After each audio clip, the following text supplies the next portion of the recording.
So every healing modality, every language, and every awakening process has its own energetic signature. It has its own resonance, its own frequency that is fully available to us in any moment. And paradoxically, at the same time, there is a process involved in continually bringing that energy forth into expression, into reorientating our being around this energy so that we can hear it in every moment, so we can hear it in the world, in the expression of the world that we see around us. So this process is very much expressed through the aṣṭaṅga system, which is presented in Patanjali's Yoga Sutras. And it's often described as a path, but it's not a path. The word is aṅga, aṣṭaṅga, aṣṭa, 8, aṅga, limbs. So when we grow, we don't grow one limb, then the other limb, and the other limb. We're growing organically, all at the same time, all of our limbs at the same time. So when I describe the system, I'll describe one after the other, but you have to imagine that they're all happening at the same time. So I'll start with the final one, samādhi, which is the first word of the Yoga Sutras, which is what we need to experience. We experience a deep connection with an energetic resonance of something, and it awakens simultaneously within us. What is this? What is the structure of this? And perhaps we look at the measurements of this system. So yama, the measurements. What is the structure of this language? How is it measured out? What is its letters? What is its alphabet? What is its structure? And as we understand or embody this, we simultaneously, the niyama, the internal measurements of our life, will start reorientating around this system at the same time. Āsana comes from the root ās, in being. Where in our being are we seated? Where are we situated in any moment? And as we really embody these places, there are 5 in the Sanskrit language, 5 āsya they're called. So once we really embody these 5 main āsya from which the language is expressed, paradoxically, we may have an experience of sinking into the one resonance beneath it all, the one spectrum from which all this diversity comes forth, pratyahāra. So hra in bringing or pulling, prati towards, into one point. So coming from the many into one. Karana and dhyana come from the root dha, in that which sustains and nourishes. So as we go through this process, we become more closely connected with that which sustains and nourishes us, perhaps through the form of meditation.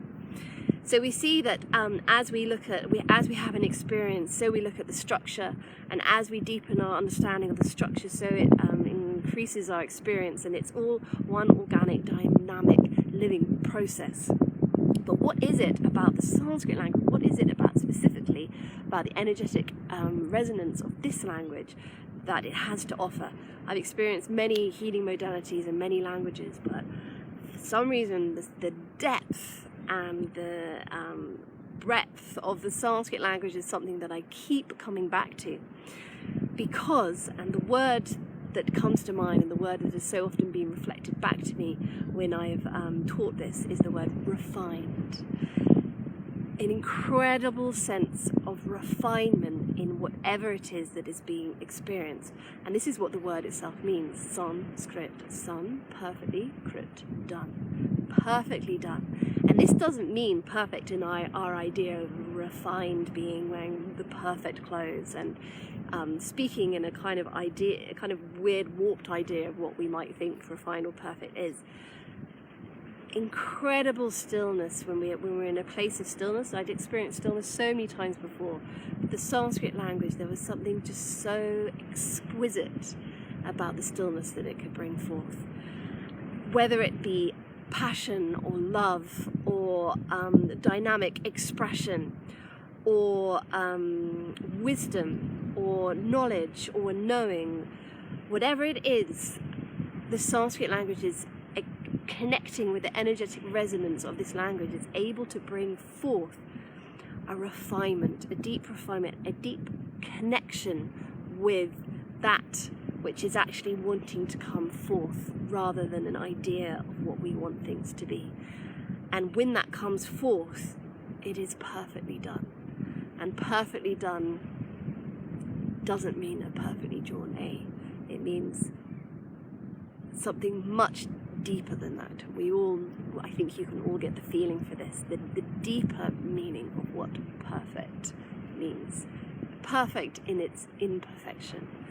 So I'm going to be teaching the yama, niyama, āsana element of this course, of the Sanskrit language, in a course starting on the 23rd of September, Learn to Read and Write Sanskrit. And this is for people who have either had an engagement with this language already and wanting to know more, or for people who are just wanting to try it for the first time. We're going to be looking at the structure of this language. What are its measurements? How is this language measured out? Of course, when we look at this, we will not be able to but look at the other elements too, because they're so connected. So we'll be looking at the samādhi, the prāṇāyāma and the āsana elements of this language as well. So it's on a Wednesday, 7 till 9 p.m, every other Wednesday for 10 sessions, a break over Christmas. If you can't make the live sessions, you can do the catch-up offline, which is what a lot of people do. All the supporting notes and recordings are already updated onto the login page of the website.